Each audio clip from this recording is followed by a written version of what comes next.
안녕하십니까. 혼란한 정치 시사이슈를 술술 풀어보는 선거권의 혼술 6월 6일 월요일 오후에 인사드립니다. 자, 정진석 국회의원, 국회 부의장도 역임을 했죠. 그리고 또 21대 국회 후반기에도 계속 국회 부의장, 국민의힘 몫을 계속 맡을 예정으로 있습니다. 오선의 중진의원, 이 국민의힘 내에서 지금 최다선입니다. 주호영 의원과 함께. 그리고 이 윤석열 대통령과 같은 동갑이고 또 충청 대망론 이런 것을 먼저 설파를 하면서 윤석열 정부 출범에 앞장섰죠. 그리고 지금도 윤석열 대통령과 막역한 이런 관계를 유지를 하고 있는 인물입니다. 그 정진석 의원이 오늘 페이스북에 글을 하나 올렸습니다. 오전 9시 30분쯤에 올린 글인데 상당히 그동안 답답했던 심경을 토로를 했습니다. 뭐냐면은 이준석에 대해서입니다. 당대표 이준석에 대해서. 일단 우크라이나의 이 간대에 대해서 일행을 몇 사람을 이끌고 국민의힘 국회의원 몇 사람을 이끌고 간대에 대해서 정말 이해하다, 이해할 수 없다 그런 반응을 보였고 또 지방선거 과정에서 있었던 일도 또 이야기를 했습니다. 자, 첫 문장을 이렇게 시작합니다. 정진석 국회의원의 SNS 글입니다. 이 제목은 국민의힘 국정안정 뒷받침 고민이 최우선 과제다. 최우선 과제는 국정안정이다. 자, 그런데 이준석은 왜 이러냐는 겁니다. 주변 분들이 제게 조심스럽게 묻습니다. 이렇게 시작을 합니다. 그리고 이준석 대표가 우크라이나에는 도대체 왜 간 겁니까? 이렇게 묻는다. 좀 뜬금없지 않느냐? 이렇게 묻는다. 집권당 대표가 러시아와 전쟁 중인 우크라이나에 간 저간의 사정을 알아봤습니다. 자, 여기저기 대통령실에도 알아보고 국민의힘 안에서도 알아보고 이렇게 했겠죠. 그 결과 정진석 의원은 이렇게 이야기합니다. 정부와 청와대의 외교 안보 핵심 관계자들은 대부분 난색이었다고 합니다. 어렵다. 당황했다는 거죠. 간다고 하니까 보름 전쯤 이준석 대표가 우크라이나 행을 고집을 해서 하는 수 없이 외교부가 우크라이나 여당 대표의 초청장을 받아준 모양입니다. 자, 이준석은 우크라이나 여당의 초청으로 간다 이렇게 이야기했죠. 그런데 그것을 외교부한테 부탁을 해서 우크라이나 여당 쪽에서 나도 여당 대표니까 여당 대표가 격에 맞게 초청장을 하나 보내오게 해달라 이렇게 이야기한 거죠. 자, 그래서 외교부가 할 수 없이 초청장을 받아줬습니다. 받아서 이준석에게 건네줬죠. 그래서 이준석은 나는 초청받고 가는 거야 이렇게 가는 겁니다. 정부가 내심 탐탁치 않아 하는 외교 분야 일이라면 적어도 여당 정치인은 그 결정에 신중을 해야 합니다. 당연한 것이죠. 지금 상당히 민감한 국제 문제입니다. 자칫하면은 국제 문제로도 비화될 수가 있습니다. 지금 여당 대표가 가서 젤렌스키 대통령을 만나네 만에하고 한국에서 지원을 하겠다고 막 이야기하고 지금 이러고 있습니다. 이준석 대표의 우크라이나 방문이 자기 정치, 그 이상도, 그 이하도 아니라면 보통 문제가 아닙니다. 정진석 의원은 이렇게 이야기하죠. 자기 정치, 자기 정치, 그 자체라고 지금 보는 것이죠. 자, 그래서, 또 이렇게도 이야기합니다. 정진석 의원.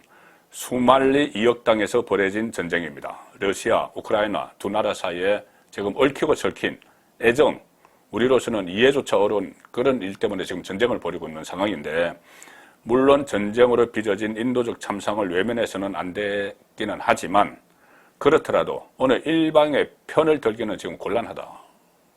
좀 이것은 이 국가적 차원에서 결정을 해야 될 문제죠. 외교부가 다 판단을 하고 해서 대통령이 결정을 해야 될 문제인데 그런 결정이 나오기도 전에 당대표가 혼자 자기가 친한 국회의원 몇 사람을 데리고 간 겁니다.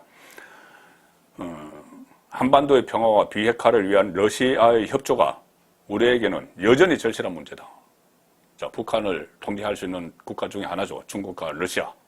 그런데 러시아와 어쨌든 침공을 당했지만은 전쟁을 벌이고 있는 우크라이나에 가서 지원을 하겠다. 이런 약속들을 지금 하고 있습니다. 그리고 지방선거가 끝난 지 불과 일주일이다. 지방선거, 우리가 잘해서 이긴 게 아니다. 정진석 의원의 말입니다. 유권자들은 윤석열 정부의 안정적 출발을 위해 우리 당 후보들을 선택했다.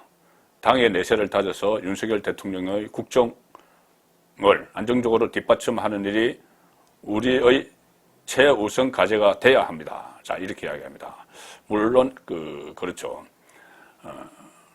우크라이나 방문하겠다.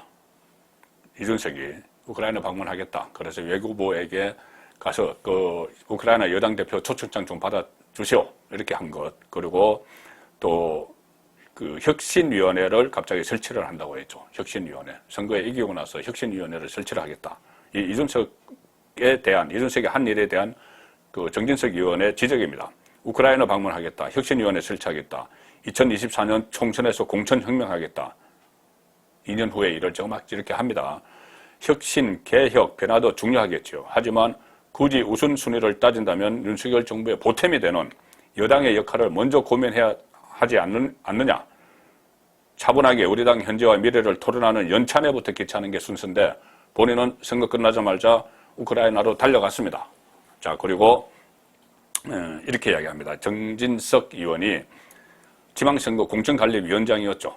그래서 여러 가지 비판도 받고 했지만은 이런 이야기를 합니다. 우리 당의 취약점, 어디에 말하기 어려운 치보를 가까이서 들여다봤다. 공천관리위원장으로서 수많은 분들이 저를 찾아와 피를 토하듯 억울함을 호소를 했다. 현역 의원들과 당협위원장들의 행포가 적지 않았다. 사천, 짬짬이 공천을 막기 위한 중앙당의 노력은 턱없이 부족했다. 중앙당은 이준석이 대표죠. 그 와중에 그러면 이준석 당대표가 제대로 중심을 잡았느냐 이렇게 정진석 의원이 반문을 합니다. 지도부 측근에게 당협 쇼핑을 허락하면서 공천 혁신 운운은 이율 배반적이지 않느냐 묻는 이들이 많았다. 지도부 측근에게 당협 쇼핑. 얼마 전에 원외 당협위원장을 거의 아무도 몰래 한다고 했는데 다 알려졌죠. 한 60몇 개인가 당협위원장을 새로 앉혔는데 그 중에는 지도부 측근, 이준석과 가까운 사람들이 많이 들어갔다는 겁니다. 그렇게 해놓고 당협 쇼핑을 하듯이 그렇게 허락을 해놓고 공천 혁신 운운은 공천 혁신을 해야 된다 하면서 지금 혁신위원회를 만들고 하는 것은 이율 배반적이지 않느냐 이 이야기입니다. 본인은 본인 측근들을 당협위원장에 막 앉히면서 2년 후에 공천 혁신을 해야 된다 해서 혁신위원회를 만들고 이율 배반적이죠. 그리고 정진석 의원, 당 중진인이 이렇게 이야기합니다. 이준석은 아직 36살짜리 영선, 국회의원도 아무도 못 해본 인물이죠. 내가 이 대표를 탓하자는 게 아닙니다. 개혁과 혁신은 진실한 자기 반성을 토대로 진행돼야 한다는 점을 지적하는 것입니다. 자, 이렇게 SNS에 글을 올렸습니다. 정진석 한 오전 9시, 오늘 우리 시간으로 오전 9시 반쯤에 올렸는데 갑자기 1시간 반 있다가 오전 11시 제가 찾아보니까는 그 시간은 이 우크라이나 시간으로 새벽 5시입니다. 새벽 5시. 이준석이 SNS에 같은 페이스북에 글을 하나 올렸습니다. 작심하고 올린 거죠. 이거를 봤다는 이야기죠. 지금 계속 국내 동향을 지금 우크라이나 가서도 밤잠 안 자고 체크하고 있었습니다. 그래서 우크라이나 시간으로 3시 반쯤에 올린 정진석 의원의 글에 대해서 대꾸를 하는 거를 새벽 5시, 우크라이나 시간 새벽 5시, 우리나라 한국 시간 한 11시 반쯤에 이 글을 올렸습니다. 뭐라고 올렸냐면은 딱 한 줄입니다. 이준석이 페이스북에 올린 걸 어차피 기차는 간다. 어차피 기차는 간다. 정진석이 뭐라고 해도 어차피 기차는 간다. 그래서 당내 일각에서는 이준석의 우크라이나 방문에 대한 비판이 정진석에게서 나오자 이것을 겨냥한 것이라는 해석이 지금 나오고 있습니다. 이준석의 글은 정진석 부의장이 페이스북에 글을 쓴 지 1시간 30분 뒤에 올라왔습니다. 새벽 5시 우크라이나 시간으로. 그리고 이 이준석이 쓴 기차는 간다 이 표현은 다들 기억하실 겁니다. 김영삼 전 대통령이 자주 쓰던 개가 짖어도 기차는 간다. My way. YS 스타일. 개가 짖어도 기차는 간다. 그것을 차용을 해서 기차는 간다. 개가 짖어도 개가 짖어도는 뺐지만은 정진석 국회 부의장에게 하는 말이죠. 지금 이준석은 우크라이나에 가기 전에 윤석열 대통령 쪽에 친서를 하나 달라고 요청을 했다. 제가 그 설명을 들었죠. 친서를 달라고 요청을 했다가 거절당했다. 처음에는 이 TV조선이 보도를 하기에 이준석이 용산 집무실을 찾아가서 윤석열 대통령을 만나서 나 우크라이나 가려고 한다. 그러니까는 윤석열 대통령이 그것은 알아서 하세요 했는데 친서를 하나 달라. 빈손으로 갈 수는 없지 않느냐. 대통령의 친서를 가져가겠다. 이렇게 이야기를 했는데 그것을 윤석열 대통령이 퇴짜를 놨다. 이 보도가 나오니 이준석이 왜 대통령과 나 사이에 있었던 일을 정확하지 않은 내용을 보도하느냐 이렇게 불만을 표시했는데 그것을 정확하지 않다고 해서 TV조선이 다시 취재를 해보니 이준석 대표의 비서실장이 국가안보실에 아마 이야기를 한 모양입니다. 그러면 비서실장이 이야기했으면 이준석의 뜻이죠. 국가안보실이 그것을 거절을 했으면 윤석열 대통령의 뜻이죠. 같은 이야기입니다. 그리고 국가안보실이 거절을 한 이유는 이것을 가져가면은 친서를 가져가면은 윤석열 대통령의 특사 자격이 되는데 그것은 분란의 소지가 있다. 그렇죠.